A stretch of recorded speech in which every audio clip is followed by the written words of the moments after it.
You're welcome to a fresh edition of your program, Towards a Greater Nigeria. For us to evolve a greater Nigeria, I've always told you that it is a collective responsibility. All hands must be on deck. And so we are extra-ing on the activities, plans, policies, actions, programs, projects of the Ondo State Government under the able leadership of Governor Olusegun Mimiko. A lot of people have told us you need to get to Ondo State to see what is happening there.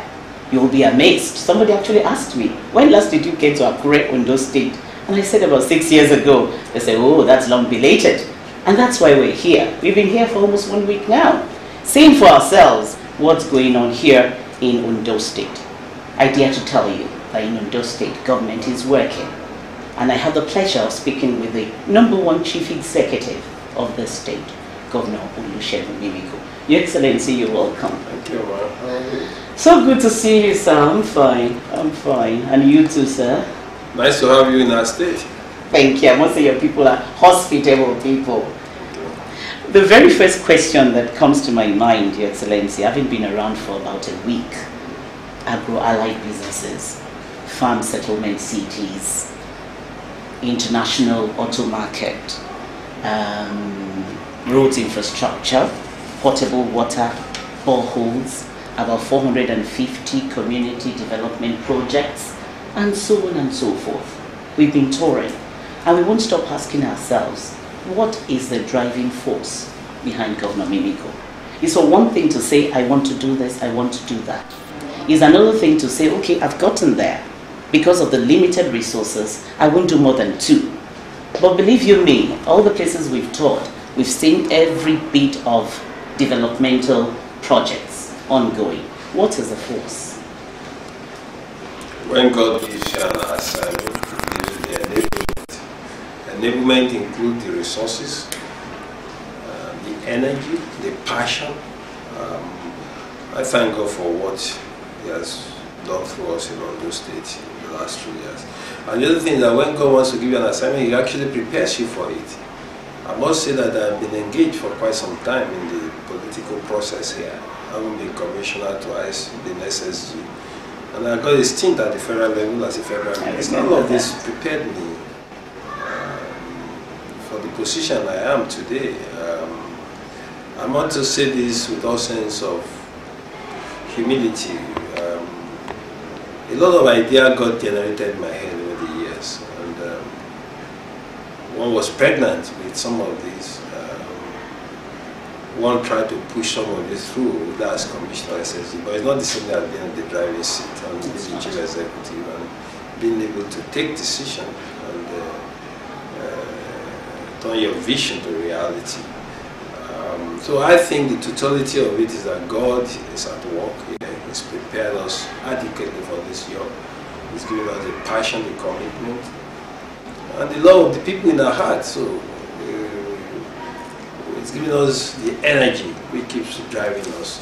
So that is the totality of what drives us. I think it's God Almighty. And I also must mention the fact that the way we got here, it was not your run-of-the-mill circumstance. It was a very unusual circumstance that we got here. And for 22 months while we were in what we call the judicial trenches, where we were trying to retrieve our mandate, the people of this state stood like one man. They stood like one man. They defend their vote. And don't forget that we brought the Labour Party to Ondo State exactly 4 months before the election. We launched the Labour Party here December 2006. The election was April 2007. So we just had 4 months to set up party structures, to set up candidates and all of that. And the way the people express unequivocally their confidence in our ability to turn around the situation in this state is always a challenge that drives us. Nítorí pé ọkàn yàn balẹ̀ láti ìgbà tó ti kọ́ ọjà yìí fún wa tá bá gbé mọ́tò sílẹ̀ kò sí pé bóyá à ń bẹ̀rù pé bóyá o lè máa gbé mọ́tò wa oòrùn ò pa wá ìyà òjò ò pa wá so ọkàn wa balẹ̀ kò sí pé bóyá a gbàgbé báàgì síbì kan àbí pé atajà tán a fẹ́ fúnyàn ní ṣéǹjì ká tó fúnyàn ní ṣéǹjì wọ́n ti kọ́ ẹrù wa lọ kò sí ìyẹn mọ́ so a dúpẹ́ lọ́wọ́ gọ́vùnà yẹn ó ṣeun gidigidi ó dẹ̀ múnú wa dùn olóòtú àdé dúró tì èyí tó túbọ̀ àwa ṣe tán láti sọ̀pọ̀tì. the totality of all of this, God Almighty, the people, I think these are the driving forces of what we've been able to see. Thank you. May God Almighty continue to lead you. Amen. The question that really comes to my mind now has to do with specifics. For a man to be able to put all this together, he must really be targeting specifically the yearnings of the people. Is it true that you actually set your community development ministry, you set it up for them to go to the hinterland, the villages, to ask them for their peculiar needs? Because that was what the commissioner told us. And having gone to other states, I never experienced this. I said, I'm going to ask you. Even at inauguration, I made it absolutely clear.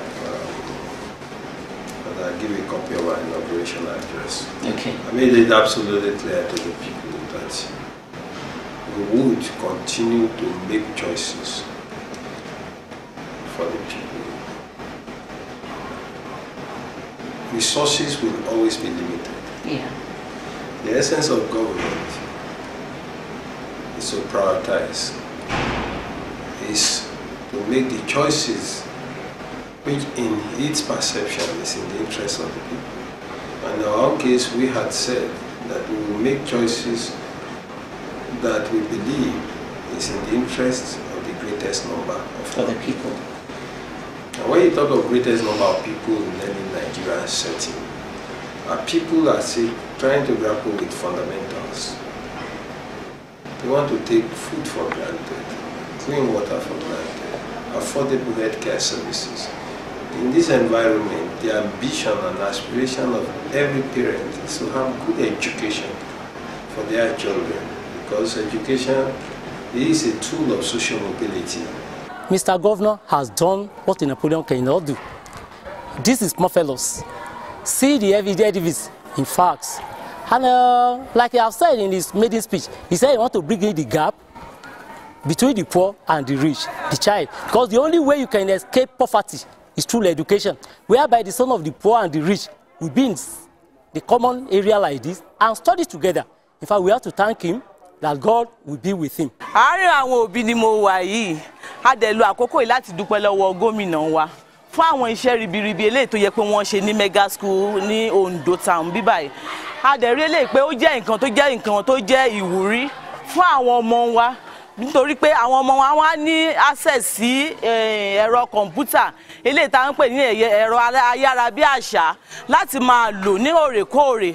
Tá bá dẹ̀ tún ní pé ká wo àwọn inú àwọn classes wa, a rí mọ̀ pé fún àwọn à ń bẹ oríṣiríṣi nǹkan amáyédẹrùn òun ló wà ń bẹ. So a lo àkókò yìí wípé káwọn òbí wa kán túbọ̀ gbárùkù ti ìjọba yìí, nítorí pé ìjọba olóríire ò ní ìjọba yìí, nítorí pé àwọn ìjọba tá a ní lásìkò yìí wọ́n jẹ́ ìjọba tó jẹ́ pé ó ní ẹ̀dùn àwọn mẹ̀kúnnù nínú, eléyìí tó dẹ̀ jẹ́ pé eléyìí lè máa ràn wá lọ́wọ́ fún ìgbédìde àwọn ọmọ wa ní ẹ̀yìn ọ̀la. So mo lo àkókò yìí fún àwọn olùkọ́ wa náà kán túbọ̀ bá wa tẹpá mọ́ iṣẹ́ takuntakun eléyìí tí gómìnà wa tó ní pé ká máa ṣe ní ìpínlẹ̀ Ondo. So a dúpẹ́ gan-an ni lọ́wọ́ gómìnà wa. Ìrókò.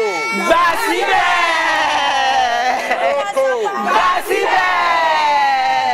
I want to seize this opportunity to thank Dr. Olusegun Mimiko for choosing St. Patrick Primary School, Olonshola Street, Yaba, Ondo, among the caring primary mega school in the state.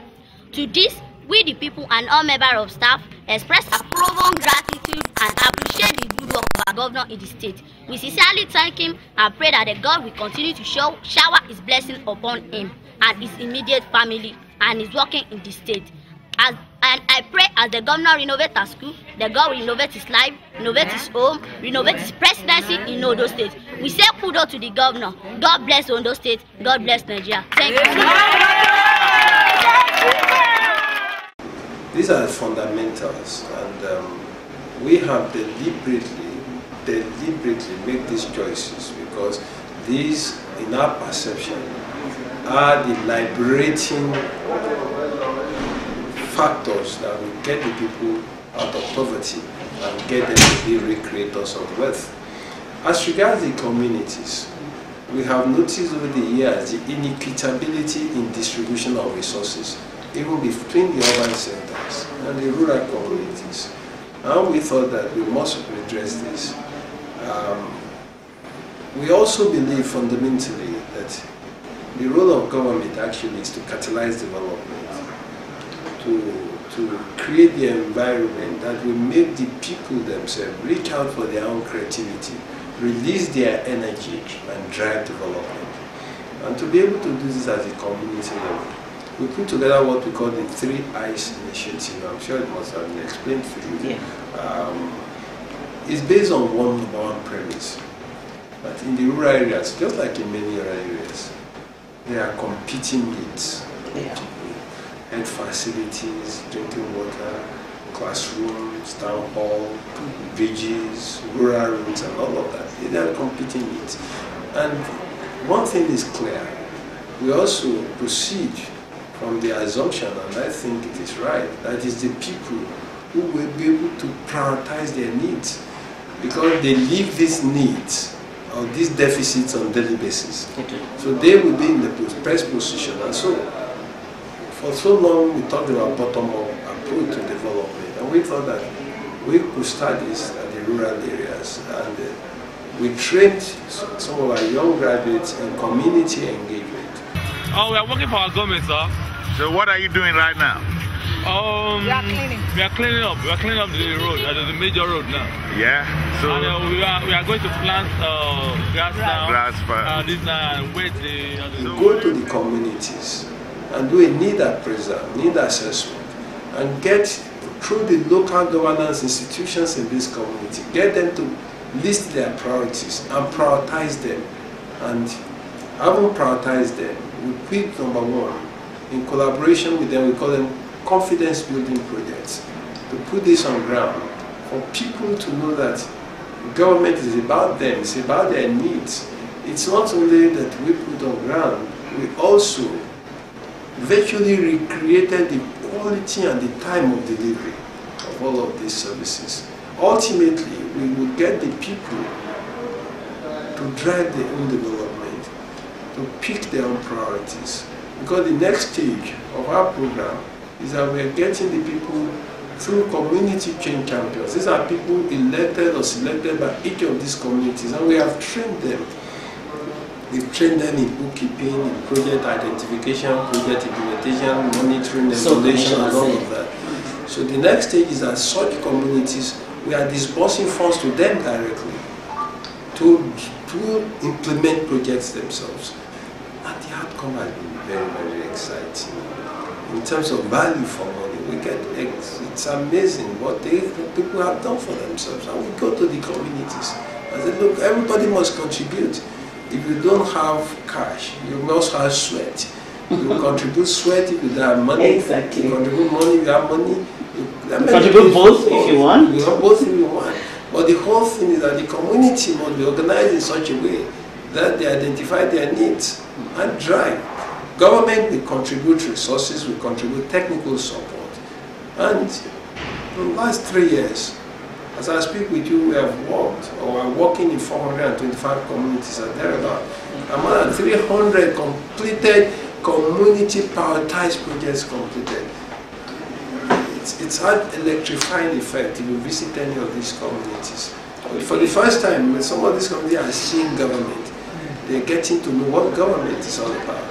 And this is why, 3 years on, because when we came on board, we said we wanted to bridge the disconnect between government and the government. I can tell you with pride today that in Ondo State, people don't see government as they see as we. And I think that's one fundamental paradigm shift in the attitude of people to government, which again is very important in the process of driving development. It is, Your Excellency. I must congratulate you on a lot of things you've done, lots of testimonials really, because 1 week is not enough for us to tour the entire state, but all the people we've been talking to, they've been giving testimonials of your good works. And the one that is so dear to my heart as a mother is the Mother and Child Hospital. Then it occurred to me when I see you, I must ask you, you've been here for 3 years. The Mother and Child Hospital is on ground running. What informed that? It must have been one of the first projects you did. We commissioned that project in our first year to celebrate our first anniversary. The Mother and Child Hospital is part of a holistic safe motherhood program called ABIA. ABIA actually That is interesting. And you see, for so long, our pregnant women, you know, they are very vulnerable. Yeah, we are. Children are vulnerable. They are the most vulnerable in society. And for so long, we talk about statistics. So 800 per 100,000. We talk statistics. We talk statistics. And I told our people, look, but let's get these people out from statistics and give them blood and flesh. And we figured out how to do that. And we registered all the pregnant women in our pilot project, registered all of them. We got paramedics to monitor them at home from conception to delivery. Empower them with cell phones so that they can contact their doctor, their midwife, allocate health facility closest to them in case of they need to deliver. Got them ambulances and tricycle ambulances in the rural community to transport them in cases of emergency. So we're able to track them from conception to delivery. Now, when you want to deliver also, there are levels of care that a health facility, a health center can provide, that a comprehensive health center can provide, that a general hospital can provide. And we saw a gap. We needed a tertiary care institution that would take care of pregnant women and children. And since we already had General Hospital Comprehensive Health Center, we thought we needed to put on ground a state-of-the-art tertiary care mother and child institution. That was what came back to the mother and child hospital. So that essentially it is supposed to take referrals from primary health care facilities and secondary care facilities, basic health center, comprehensive and general hospitals. But the interesting thing about it was that when we conceived it, we made it clear that we wanted a world-class facility in terms of quality of services that will be accessible and affordable. And affordability in this case means free of charge. And I remember one of the guys there, one of my members of my team, who pointed out that that was a paradox. And there was no way you can have a world-class quality service and make it free of charge. But if you visit the place 3 years from now, our paradox is a reality. It is a reality. We have world-class environment, quality services, free of charge for normal delivery, for cesarean section. And 2 years on now, we average 20 to 25 deliveries per day. 2 years on, we've taken about 10,000 deliveries, safe deliveries, almost 2,000 cesarean sections, free of charge, and we're still running. And I'm told some people come from outside the state. 20% of our patients come from outside the state. Really? To benefit. To benefit. But it's a very fulfilling project. We love it. We always feel excited. A lot of lives have been saved through this hospital. I know it's not by our power, but I know it is by God. But with the instruments, the instruments have been well built and designed, specially designed for mothers and babies. And by the grace of God, the Lord has been helping us with all the equipment here to save lives. I really appreciate our governor, Dr. Olusegun Mimiko, and I pray that the Lord will continue to help him do. Part of what we have achieved, it's amazing when you take care of people and pay attention to them. Our hospital utilization, in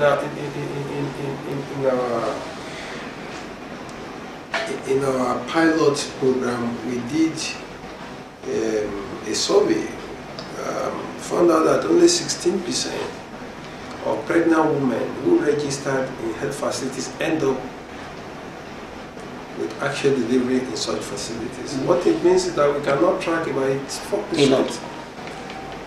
Some of them die on Okada on the way to hospital, some of them are mismanaged in faith homes and all of that. But within 1 year of our BA program, we increased hospitalization by more than 1,000%. Everybody that registered was kept at the hospital because they were sure of the quality of care, it was affordable, it was accessible, and we tracked them. It's the joy of tracking. When a woman from conception, our health rangers visit them at the community level, at their homes.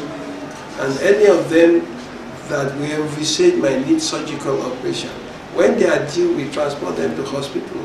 And lo and behold, they get to the hospital, the theater is ready waiting for them, which is a completely, total departure from what had always been the practice. It's a paradigm shift. Go to the hospital, all manners of maltreatment. All manners of maltreatment, all manners of delays, then at the critical day, they ask you to go and bring the doll, bring this, well, buy everything. Everything.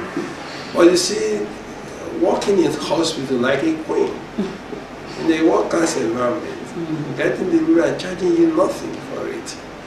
It's amazing the impact it's had on our people. And we're very proud of our outcome in this regard. World Bank has assessed it, they're excited about it, they think they should be a model. The Society of Obstetricians and Gynecology in Nigeria have assessed it, they're excited about it. One of the fallouts is that I was made a honorary member, honorary fellow of Solomon, although I'm not an obstetrician. We're a medical doctor. But most importantly, they were excited about the results and the outcome of our intervention in safe motherhood. I think that is interesting, interesting. We're learning from you, and people watching are taking a cue. Your Excellency, will take a short break for a few minutes. We'll be back with you. I've been talking with the Executive Governor of Ondo State, Dr. Olusegun Mimiko. We'll be back in a short while. Don't go away.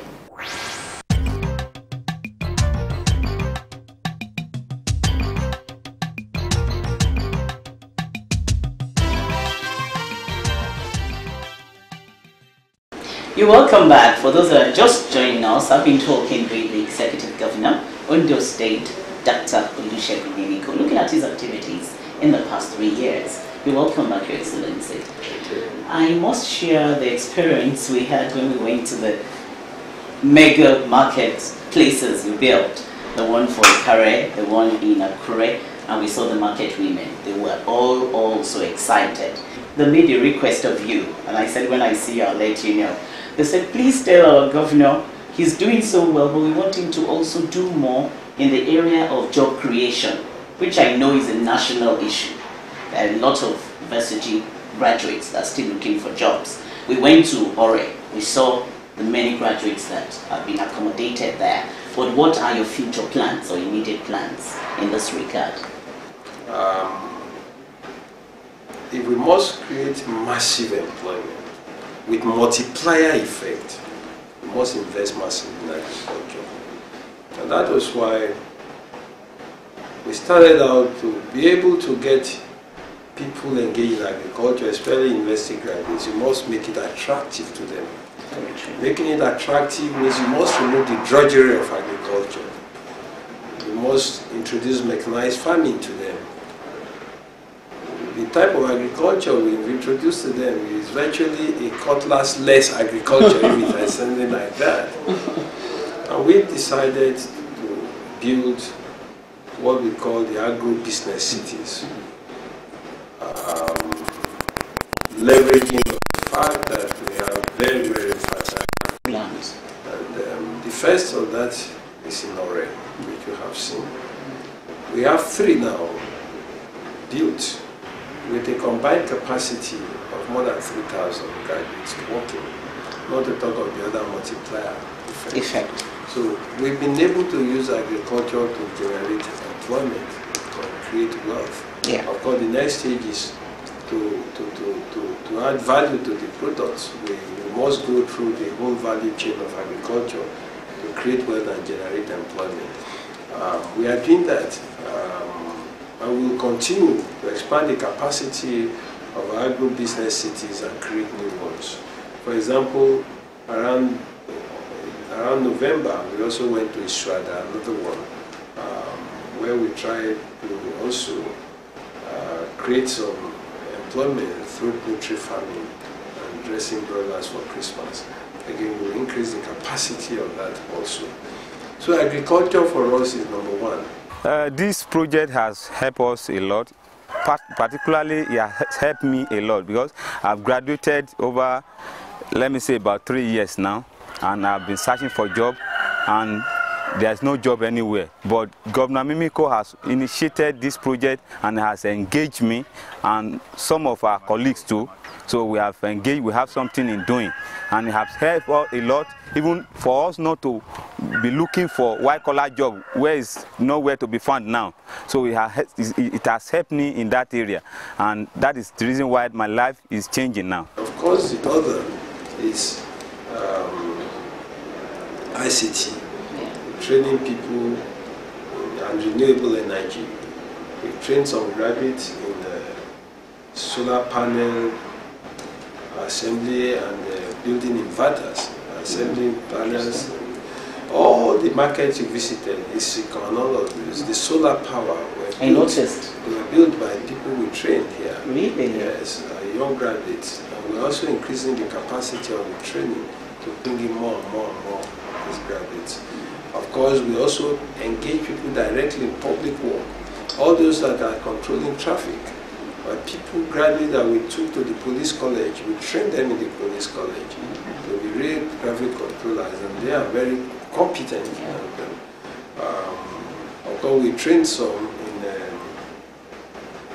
we call them environmental protection officers. To keep the environment clean. To do tree planting and all of that.